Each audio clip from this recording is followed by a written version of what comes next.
Welcome to the Lovers Lounge podcast, where we talk to experts and other guests on topics related to love, relationships, and sex. I am your host, Tina Love, and on this episode, we are talking to Dr. Corey Allan.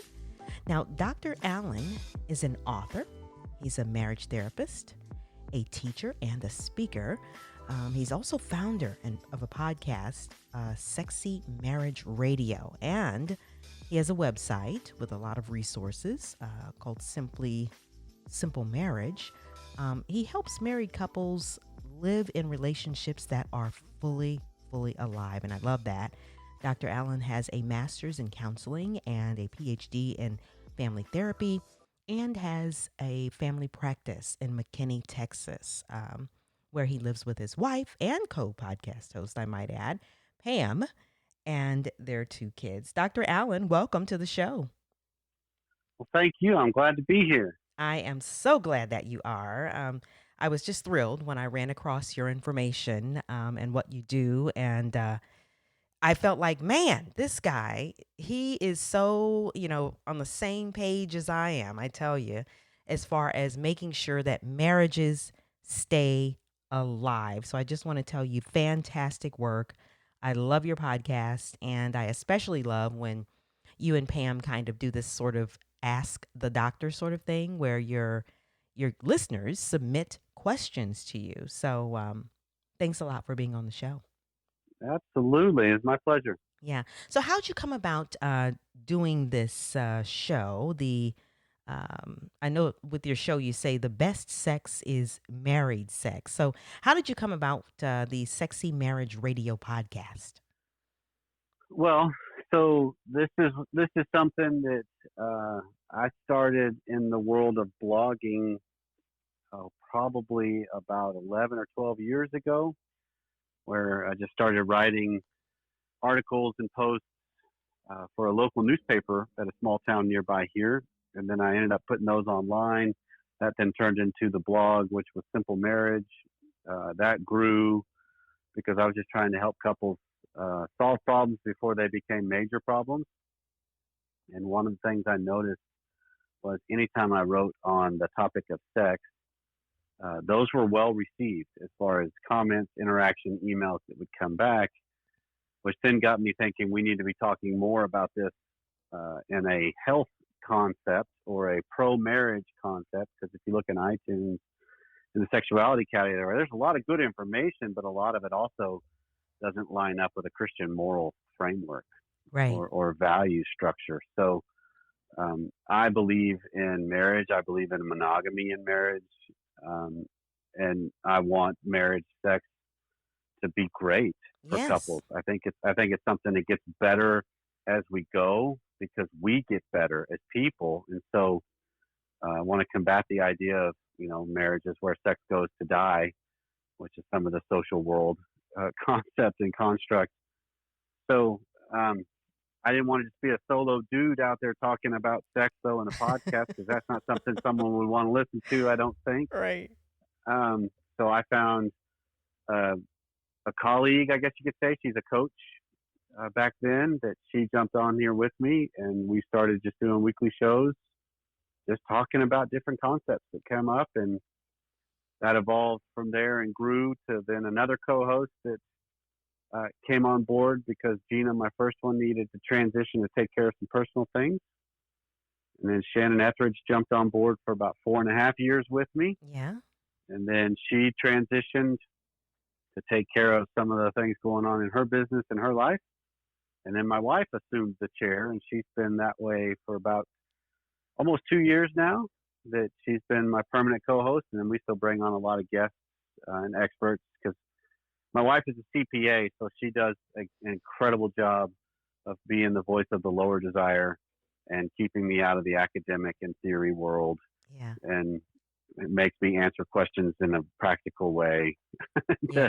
to help people. So she tries to be the voice of the audience. And we've just, been fortunate enough to be going at this for over 8.5 years now as a show, and just having so much fun every week when we get to record and help people and It just it's so humbling to get emails from people saying, "Can't believe how much my marriage has changed because of finding your show."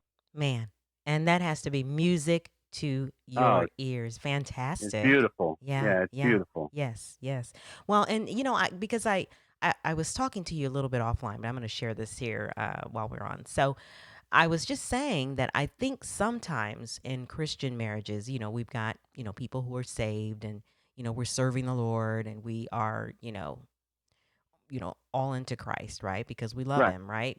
Because of everything He's done. And I feel like though those marriages, people get together and it's almost kind of like, I don't know, there's this weirdness about sex and God. And Right. where people kind of feel like, well, but we're holy, so we can't Right. really enjoy this. Or, we're saved, so we can't really have this pleasure thing. Or, you know, we're saved, so let's not just, we don't need to talk about sex. It's like, well, Right. wait a minute. I think sex is is a part of marriage. So, yeah. I think it's something God created. Okay. Yes. Yes. That, and I think we as a species, um, we are the only ones that have sex for pleasure. Also, if you talk about it across the board, Yeah. um, we have sex for pleasure as well as procreating our humans. But and the reason I believe it's a God created thing for pleasure too is because Tina, your kind, as in females, have a clitoris, and the only purpose of that thing is pleasure. Okay. And if So God it does. made it, Yep, yeah. he absolutely did, and it has more. I mean, it has what roughly 8,000 nerve endings in the part that's exposed on a woman's body after the clitoral hood uh, moves out of the way for it, and that's what creates such the sensation and pleasure for a lot of women, not all, but Yeah. and I think that's, if nothing else, that tells me God had something in mind with, hey, have fun with this too, because Okay. I'm a part of it, and why not enjoy all that God's created? My God, my God. Thank you so much for saying that. Boy, I feel like this is well, because I don't know if you've heard. I did an episode not long ago, episode number 44, in case people are listening right now and haven't heard that episode. But exactly what you're saying, I was actually saying in that episode. It was just kind of like, look, people are Right. saying it's almost like you don't say God and sex all at the same time. And it's like, well, wait a minute, God created sex, He created our bodies, and our bodies are some pretty miraculous, things. Completely. Yeah. And so, gosh, all this great stuff on our bodies. And you mean to tell me He didn't plan for us to use it? Or maybe He just planned for us to use it just to procreate? I have a problem with that. Like, I just don't believe that. Yeah. I And can't so, imagine He's surprised with what we try to do with the different orifices and appendages of our body. yes. So, anyway, thanks a lot for saying that. So, Sure. yeah, a little bit more about, you've got the Sexy Marriage Radio podcast, and you've given the whole history on that and how that came about. But you've got a website too. So, can you talk a little bit about that and how that's used? Sure. I mean, there's been several iterations of my online presence. Right now, it's all under the umbrella of Sexy Marriage Radio. So the whole show and all the blog, everything has been combined into one. It's actually found now at SMR Nation because we were trying to create the Sexy Marriage Radio Nation, which is basically anybody that's interested in listening that just wants to wake up in their life and in their marriage and experience all that it can be. Because I think we can all recognize that, I think of marriage as a long game.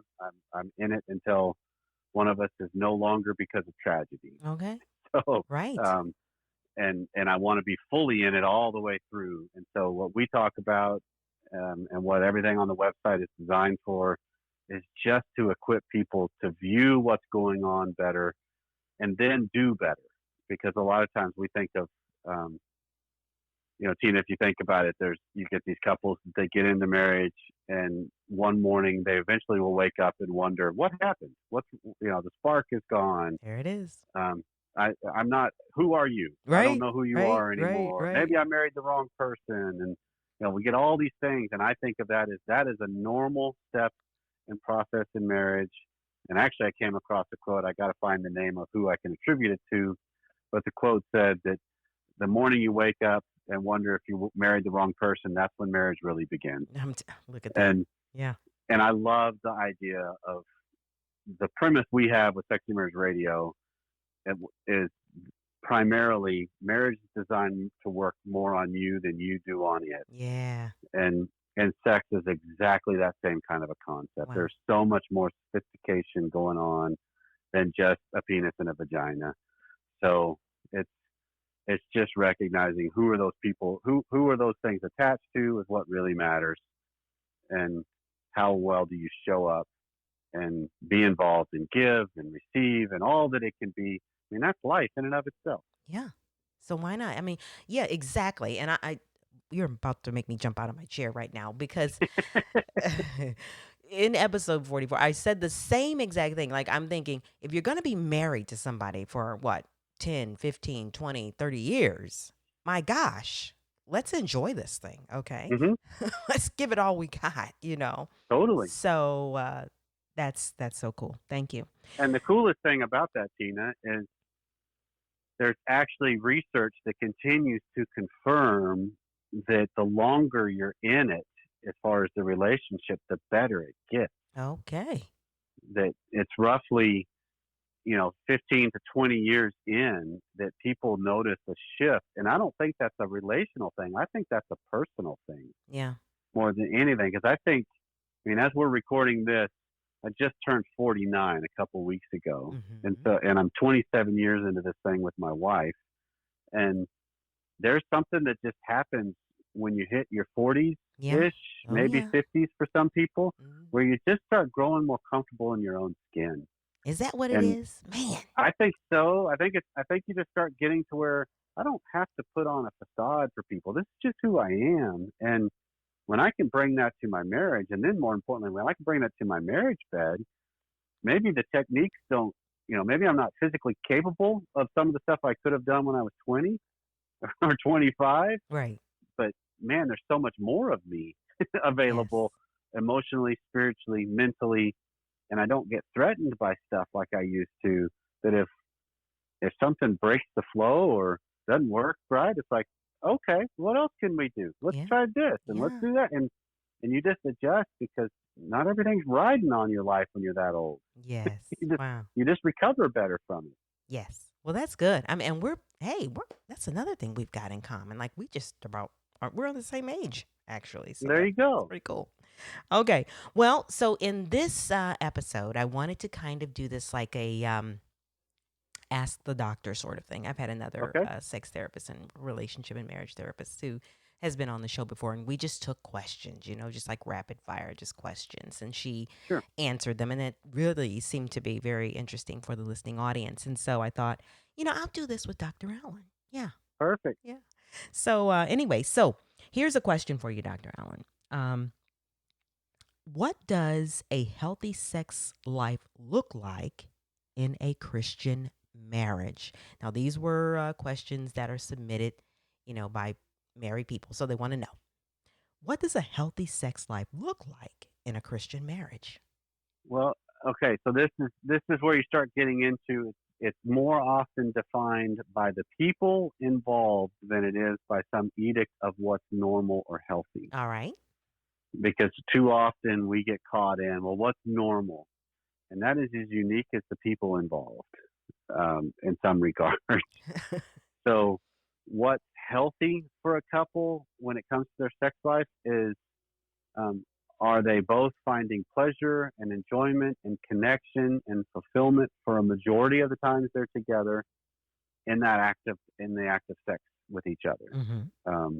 Are they both capable of providing pleasure and receiving pleasure? Are they both capable of talking about it and responding and recovering? I mean, there's a whole lot more going on, Right. but I can't sit here and say that one couple that has sex once a week is any healthier than a couple that has sex once a month. Okay. Because the couple that has once a month sex, that might be exactly what they want, and that's perfect for them in their context, in their capability, and in their desire and interest level. Right. So I make it a lot of it more on who are the people? Are they, for the most part, enjoying and look forward to and have pleasure from the moments that they get to connect with their partner. Because to me, married sex is not so much the frequency or the quantity; it's the quality. It Awesome. is it good sex? Is Yeah. the sex you're having worth wanting? All Because right. Yeah. sadly, a lot of couples get caught in they want more sex, and they don't even have the courage to ask the question of, is the sex they're having even worth wanting having multiple helpings of? Right. So we have to be willing to do all that. And that's that communication thing. And I'm sure we're going to talk Totally. about that even more, because I can't have a show without talking about communication. It's going to come up, right? Uh, so here's Well, I'm another. curious. Then let me ask you a question, Tina, if I Okay. can be so bold. Mm. When you talk about marital communication, what's your take? What do you? And I realize it's a broad statement, but I have a particular slant on that topic, and I'm just curious what yours is. When you talk about marital communication, what's my take? Mm-hmm. I think that at the end of the day, one thing that I've said, here it is in episode 44, that we have to, not be afraid to speak to our partner about what it is that we want, what it is that we need. And we also have to create an environment where it's safe, for us to be completely honest with each other about our wants and needs and concerns and thoughts. I mean, Yeah. it's all about, definitely, we have to communicate, we have to be open, but we have to be understanding that perhaps, there may be something that is being said that, is going to make you cringe a little bit, but please, whatever you do, don't set up an environment where, that'll be the last conversation that you guys have about whatever it is you're talking about, because this person suddenly is now like, don't bring that up. Right. So that's just something that is just very important to me that I'm thinking. I could talk more, but that's what I'll Sure. say. Yeah. Okay. Yeah. Well, I agree with it completely, but I'm going to add a caveat to it Okay. All right.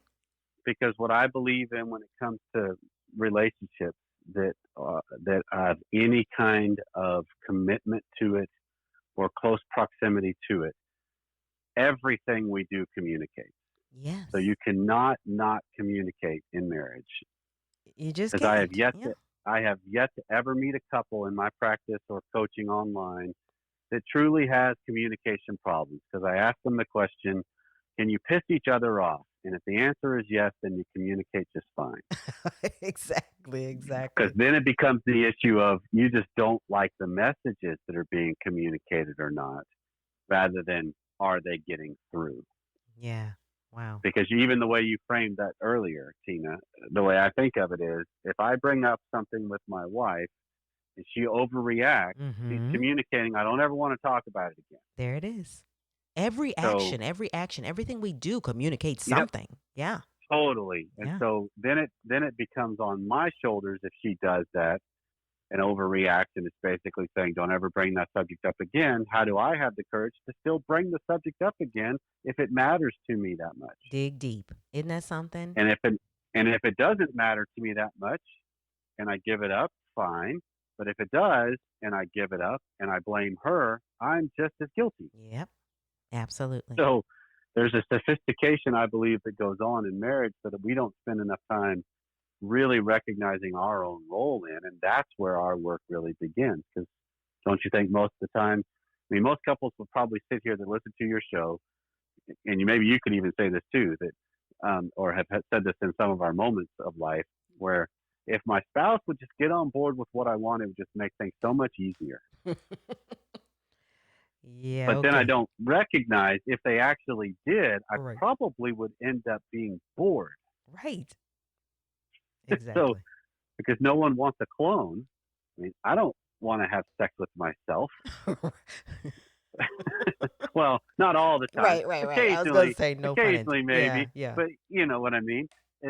But it's just that I don't want to live in close proximity with a complete clone of myself. Exactly. And so, how do I see my differences between my spouse and I? As those are just differences. Those Right. are good things. That's what makes each of us unique. Yes. And how do I try to recognize that there's a process going on to help make me better and then in turn them better, hopefully? Yeah. But if I do my work of just handling what's my marriage teaching me, what's my frustrations teaching me? Maybe I change the whole structure of how I go about my life. Yeah. Wouldn't that be something?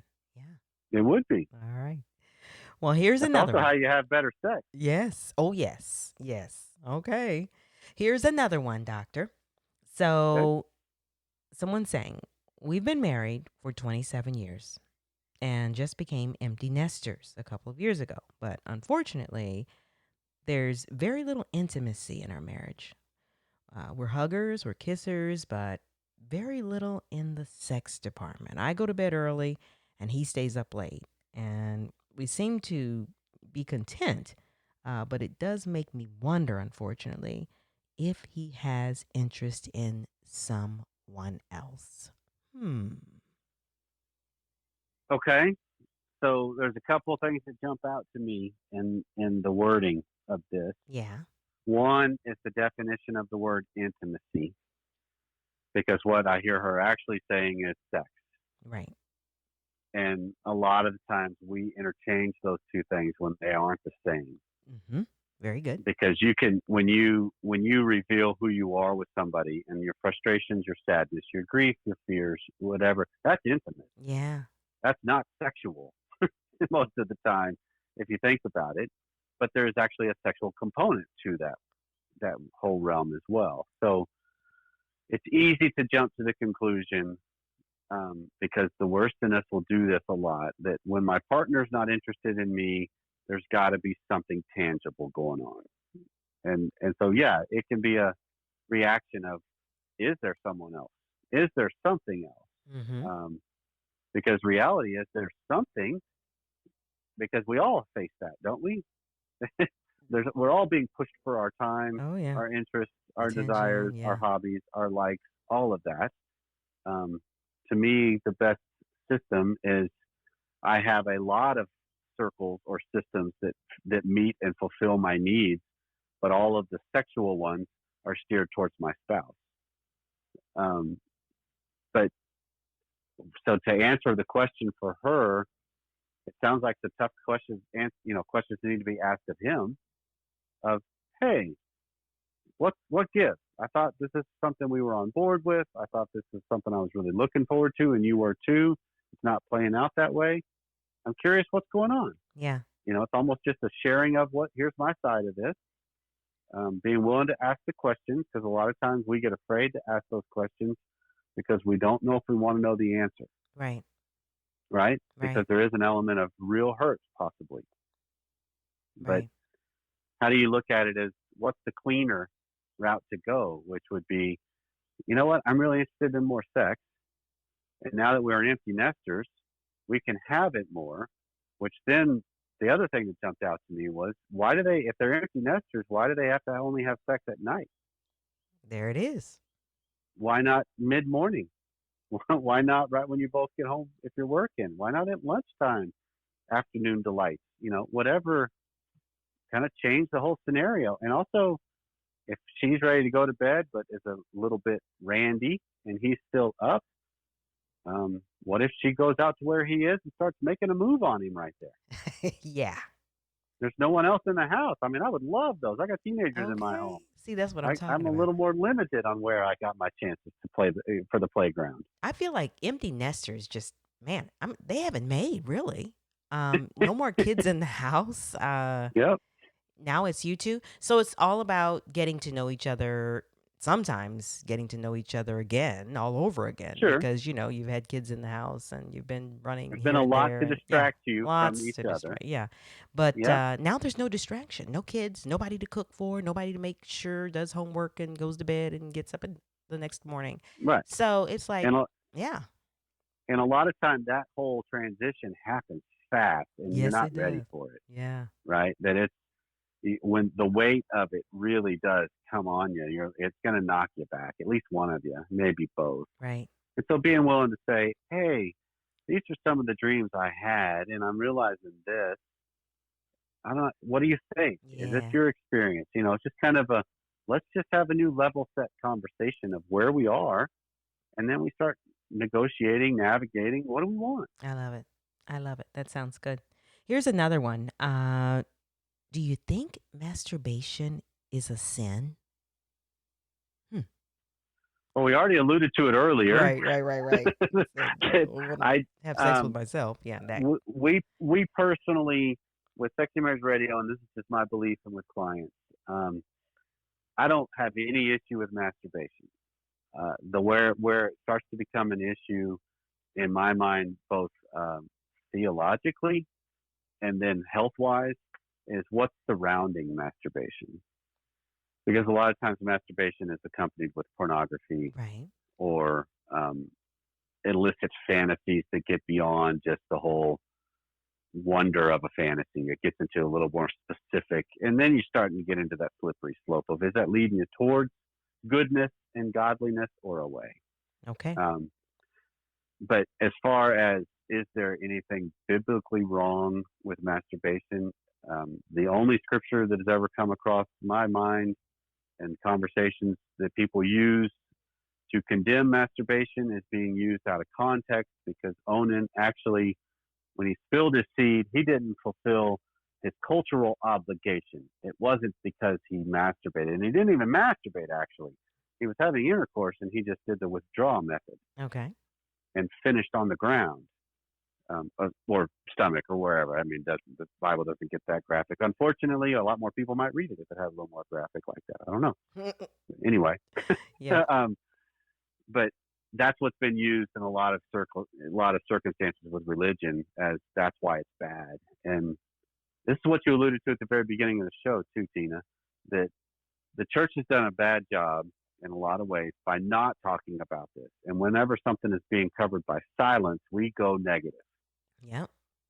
And so we assume if it's not spoken of, it's bad. That's Yep. just kind of the bent of the human brain, it seems. Right. And so I want to see it as, if masturbation is a part of your life, bring it out in the open. Be able to talk about it. Be able to Yes. do it in front of each other if it's a couple thing. Be able to not have to hide it, because everything we can bring out to the light is used better a lot of times, because it really does expose all of what we're doing and who we are. Yeah. I feel like when you have to hide something, that's something that I don't like. Like Right. if I'm married to you, I don't want you hiding this from me, Right. because I feel like, to me, that's where I start to feel or take things like, then it must be wrong and it's bad. You know Right. what I Well, mean? and there If you've and got there to can be hide a it from me. component of masturbation in secret can be something to the detriment of your spouse. Because if I'm out there masturbating regularly, and then when my wife is interested and I'm not able to perform the same because I've been taking care of things myself, that's a detriment to her. I'm not bringing myself to her Yeah. in that regard. And reverse can be true too, but the woman's refractory period is just not the same as a man. Mm-hmm. So, I mean, a lot of women, due to the multiple orgasmic possibilities for them, that could just get them warmed up. So, Exactly. but for a man, especially as you get older, it's It like, could I be. need a little bit of time. Yeah. And then I have to come up with other means to be involved and engaged. And this is where I start to have to redefine, what does sex actually look like? Because sex isn't just penile vaginal intercourse. Sex is the whole process Yes. of interrelating with each other that way. All right. Well, thanks a lot for that. And boy, we could go on and on, because I've got some other examples and things Sure. of that, even Sure, on we could. just masturbation. But I'm gonna keep moving on, because then we'd be Okay. talking about it for the whole show. All right. So, here's another one. How do you keep intimacy alive after so many years? So these Well, people have so been we've already, together, yeah, kind of like the empty nesters, I guess. yeah, And we've already touched on it a little bit, in the sense that one of it is in the phraseology of the term, because intimacy is a lifelong thing, because I'm constantly in the process of evolving and becoming, as is my spouse. right. So how do I share that process with them? That's intimate. How do I say to, I mean, let's go comical to start with this, Tina. How's that? Okay. So if I, in my case, been married for 27 years, and let's say for the first 2 decades or so of my marriage, I absolutely love Chinese food. And then at some point, you know, 3 or 4 years ago, I decided, you know what, I think that I've kind of lost the taste buds and the flavor of that. I think Hmm. I want to start going to just more Um, Burgers, Okay. so forget the Chinese food. Let's go to burgers. And being able to bring that to my wife and be able to say, it's kind of interesting. I've recognized the flair I used to have and the joy I used to have with Chinese food just isn't there anymore. I'm really craving a burger now. That's actually intimate, Yeah. as weird as it sounds, but that's a sharing of my process of becoming with Yeah. her. Yeah. I can see that. Um, Yeah. that same process evolves sexually, if you use the word intimacy to also mean sex, Mm-hmm. of we all have scripts in the manner in which most couples find the most reliable way to achieve a goal of sexual experiences. I mean, everybody has the go-to moves, it seems, to get the job done. Well, moving off of that script in the middle of it and being able to say, no, no, no, I want you to go over here and do this, or stop, let's do that. That's intimate because Yes. you just showed up differently to interject something different in your marriage. And then the other side of it can be if I was the higher desire instigating something different, saying, no, I want you to flip over and let's do this. And she says, no, that's intimate too. So Yeah. it's all being exposed in real time. Yeah. Yeah. Well, that's good. That is really good. Okay. Here's another one. Okay. I can have multiple orgasms, but it takes me using my husband's erect penis to stimulate my clitoris, in addition to his petting and kissing. You got any advice to help a woman like me? Well, she's not. I'm curious what advice to do what? That's Right. pretty good, isn't Sounds pretty good. it? Multiple those orgasms, but it takes those her are husband doing pretty. all of that. I guess maybe she's looking at it that it takes all of that to get there. Maybe. I get you. Yeah. And let's just reframe that slightly. That as a better way to look at it is, I have found the most reliable way for me to achieve multiple orgasms is with my husband's erect penis and him petting and kissing me elsewhere. Right. Um, so then it becomes how do you build off of that, and how do you try to discover new processes where it's you take and in some of this I don't know if you talked about this before. I've had guests that have talked about this kind of stuff before, Tina. But some of this, when you want to try something new sexually, we have to be willing to diminish some of the percentage of the romantic that we usually associate with this, and Right. come at it with a little more of the scientific Yep. or the laboratory Huh? of the hey, let's go in this with an exploratory mindset and let's see where this goes, rather than I just really want to have a romantic interlude with you. Right. And Right. and when we get better as people and we don't lose ourselves as easily in these moments, we can interchange those quickly and easily and recover well. Because you made the comment earlier, one of the very first questions of what's healthy sex Right. for a couple. I've landed on this idea that the couples that experience the best sex in their life are the couples that recover well, because you're trying something, it doesn't work, but you recover and make something even better out of it. Do something. Yeah. Or you still achieve the goal you were seeking, and it's not a bad thing. That, well, I wanted to do it that way, but it didn't work, and okay, so we did it that way. Yay us! That's Wow. awesome. Yeah. And I think that's the way we need to be as life Yeah. people, right? It's just as life partners. I need to just recover the things that happen in life, and Yeah. so there's times where have some exploratory sessions with each other. Of how does it Yes. feel if you do this with your fingers? How does it feel if you use your erect penis in this area of my body? How does it feel if Right. try a bunch of different things and see what happens? There's no script. Yep. I actually on the episode I talk about just at the end I give guys some advice, right? And I say to them, to ask questions and to just sort of, have a Yeah, curiosity, and yeah, just kind of explore and, throw all the I know what I'm doing out the window and, yep, ask.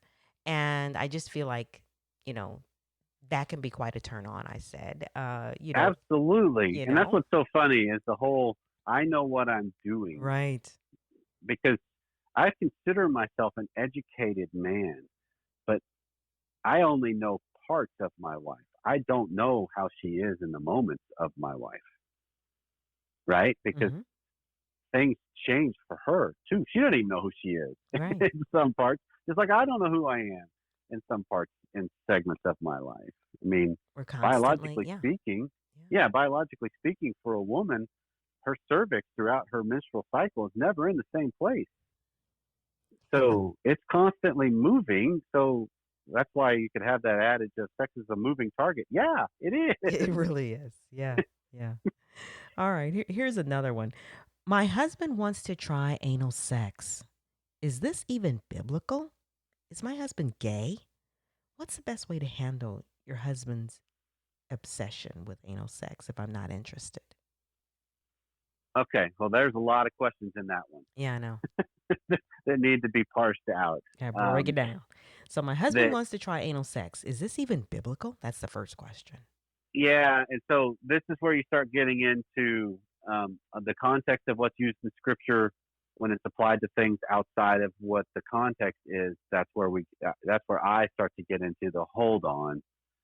We got to look at some bigger superseding messages because a lot of what's written has been taken out of context to Uh-huh. make someone else's a point and agenda, right? Mm-hmm. Mm-hmm. So if if it's two consenting adults and they want to try something and it's within their own value structures and where they want to go with their own life of goodness and wholesomeness and holiness, wherever they land in that, go for it. Right. It's I got no I'm not we at Sexy Marriage Radio have never tried to take a moral stance on things Right. because it's all up to the people involved and how they assimilate and adjust to the way they want to be and who they are. Okay. When it comes to anal sex, there is quite a bit of intrigue, curiosity, and interest out there in the world among heterosexual couples that are interested in trying it out and seeing it. And a lot of it is because of the novelty, the taboo, and there's something about it as human nature is that wet paint do not touch. It makes me want to touch it, Touch it. Right. Exactly. right? Um, so there is an element of if he is really wanting to try it out and she's on board, go for it. Just make sure you're being healthy. And usually the main thing you constantly have to be mindful of if you wanted to introduce and participate in anal sex is lube, lube, lube. And more lube. Because you don't, yeah, the anus does not produce the secretions and it doesn't lubricate like a vagina. Right. And it's also much more tender tissue than the vagina wall is. I mean, because the vagina, a baby passes through there. Mm-hmm. I mean, come on, it's Yeah. one of the most Right. elastic organs Yes. in the body. So it is one that couples that want to participate in this lube, lots and lots of communication about it as far as actual conversation about how it's going. If you want to try it out, if in this case she doesn't even want to try it out, then you just say, I'm not interested. I don't want to do that. If does that mean he's gay or not? That's not a litmus test All right. at all in my mind. All right. You know. Good. So, and then the other thing. This is one of the members of my Sexy Marriage Radio Academy. Actually, we've had lots of conversations about this in the membership that we have that goes with the show. And I love his framework that if he is adamant about wanting to try it, and she's okay, let's do it. Let's see, just to test it out. Add to it the addendum of okay, we'll go with it, lots of lube, and then after we're done, I'm going to put a strap on, and I'm going to do you because what's good for the goose is good for the gander. Right. It's like that's The- pretty funny actually. Let's yes. do that. But it's just that it's all about communicating what people want and what Mm-hmm. you're interested in and what you're willing to try because all of us are introduced into the world of sex through anxiety and uncertainty and squeamishness. Right. I mean, when you heard about it as a kid, likely we were like, you do what? No, I don't. That's gross. Right. Exactly. And then when you get older, you're like, oh, I really like this. There it is. Yeah. All right. Here's something else, Doctor. Okay. Can Christians use sex toys or is it a sin? Oh, I think you absolutely can. There's aids out there that absolutely can help. Um, again, I think this goes into the two different topics that are more taboo we've already talked about of the Mm-hmm. masturbation and the anal sex. Right. If the stuff is out in the open and it's something that's enhancing a relationship or a part of a relationship, why not? Because Mhm. there are lots of women that have found a lot of pleasure with the use of a sex toy Yes. because no penis can vibrate or pulsate or twirl or Right. you know you, you just can't you just can't do that. I don't think Um, so. I've not heard of that or seen one I yet haven't in my either, and I've 49 been years of exposed life. to quite a bit in my career. So, um, and then the flip side of it actually is interesting too. That there are things that can really enhance it for a man. It's not doesn't get as much pub, but there are some things that can add to the enjoyment and the pressure points around the base of the penis. Um, there's a lot of different things that can be done. But then the other side of this is the other question I get that's an addendum to this, Tina, is the what if they get addicted to the toy, right? People talk about that. Yeah. Which it could happen. And this is I mean, this is Pam and I's conversation. My wife's named Pam. Right. Um, is you know what? If there was a toy that you really, really love, that's fine, but it's not going to be attached to what my penis is attached to. It's not that. You're not going to find any toy attached to something as good as you got right now That's right. That's right. because no toy can hug and con- console and Yes. talk to. I mean, there's so much more Yes, that indeed. we do as partners and mates. That the toy So just can't do. Absolutely. absolutely. So let everybody play their part and keep it in context and speak up when you start to feel like, wait, I'm getting pushed aside here for that thing. I don't like that. Yeah. All right. One more. Go. My husband is addicted to porn. Has been our entire marriage. And he gets upset when I share I have trust issues with him and when I suggest that we get spyware. How do I respect him but have boundaries to protect myself? Also, he doesn't pursue sex with me and turns me down half the time that I ask. How can I emotionally connect with him, forgive him, and continue to pursue him so that we can have a great sex life? Okay. So I'm going to pull one segment out of that whole thing to start, and then we'll try to get through the rest of Yeah. it. um, because the way this whole thing starts to me is she has to start living according to boundaries first, which are self respecting first and foremost, before you ever get the chance to have someone else respecting you. And that is the idea of, okay, he continues to use porn. She has a problem with it. And it sounds like when she brings it up, he gets upset about it. So she backs down Right. rather than, look, I want a really good sex life. I want a really good connection. And I want that to be with you. But I don't want to share you with virtual things. So if that's what you want to choose, I can't make you choose otherwise. But we're not having sex, and I'm not pursuing you until I start getting that coming my way. Okay. And that's a little bit of a different stance of I'm not going to tolerate the way I'm being treated. And so rather than I'm going to tell you how you should treat me, I'm going to teach you how you should treat me by how I handle me in this. Mm-hmm. And I speak up for what I care about and I do it in respectful ways and just basically start to own the fact that I don't want to have the sexual energy leaking elsewhere in my marriage. If that's something you want to keep happening, then we both have some pretty big decisions to make.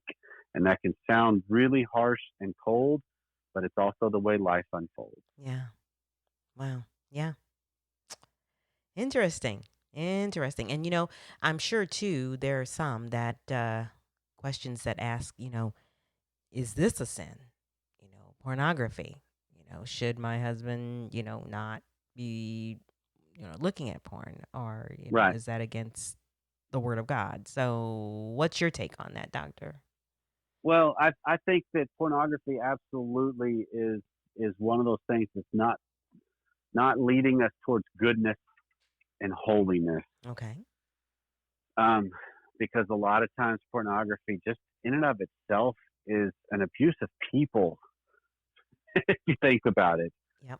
um, then it's actors and actresses. It's not accurate depictions. It's enhanced, plasticized. I mean, there's all kinds of things that skews what life is really like with another human being.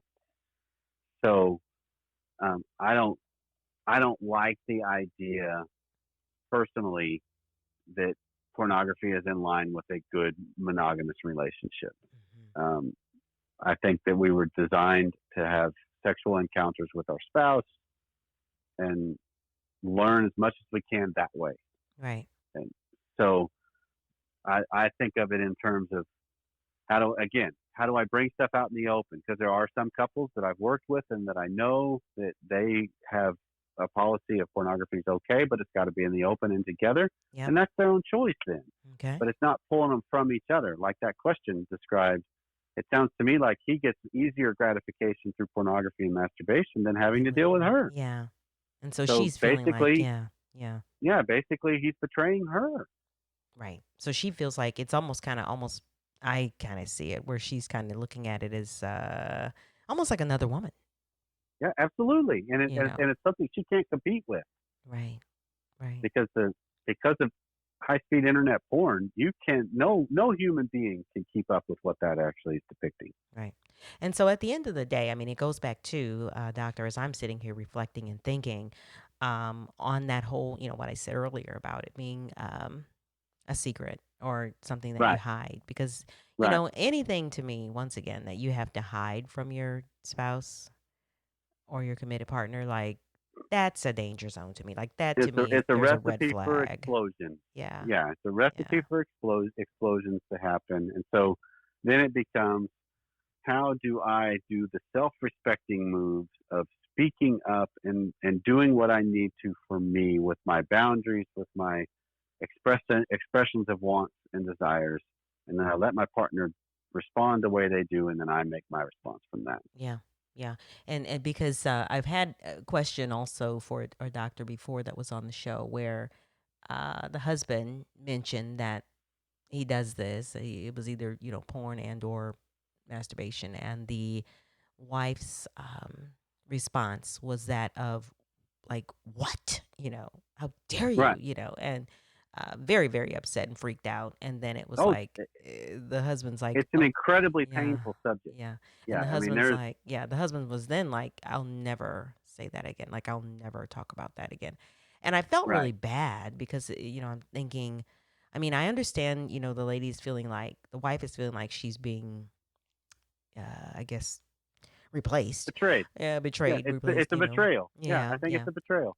And then, but the husband is attempting to bring it out and be honest about it. And then the response that he gets, Right. it, Yeah, and this is I don't let's know. end it with this then, since you were wanting to kind of that was the last question because Yeah. I think this is a good way to land this part of the conversation. Okay.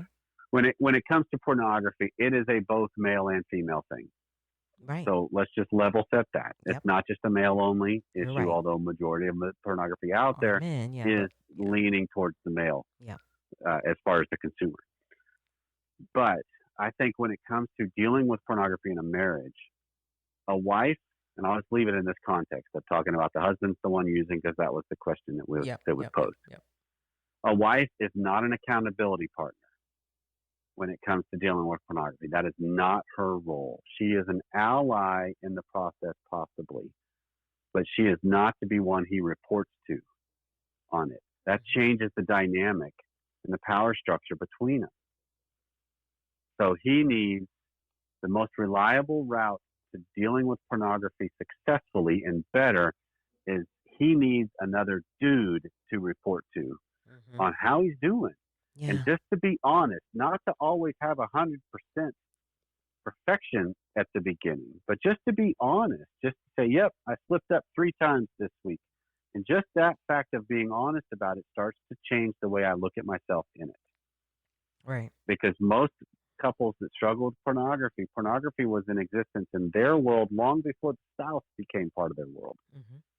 And so a wife takes it as it must be something about me rather than nope, Yeah. she's just collateral damage.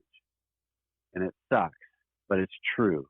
It's not because she's not sexy enough or interested enough or big enough breasts or whatever. Right. It's something it's his journey alone to Yeah. deal with. Yeah. And that's why he needs allies in the sense of other men to do it, or if she's the one using other women to do that. And then the partner becomes where I can express my desires with them. Right. Because we get caught up in so often thinking I need to just eliminate all the triggers in my life. Well, good luck with that. I live in Texas. In the springtime and summertime here in Texas, there are all kinds of women on display I bet. here As hot as in it the is in there, the they're probably suburb in the yeah. suburbs of Dallas because it's hot and you can only take off so much clothing Right. before you also are Stark almost naked. nude. Yeah. So, so my thought is, okay, I can change the routes I drive, which I do at times, knowing what might be going on. But the main thing is, Yeah. if I get triggers of women that I think are incredibly attractive, and that starts to turn me on, I just make sure I steer that to my wife Yeah. and just say, hey, this is how I'm trying to honor you. I'm doing what I can to protect myself, and for sure not going back for second glances and such.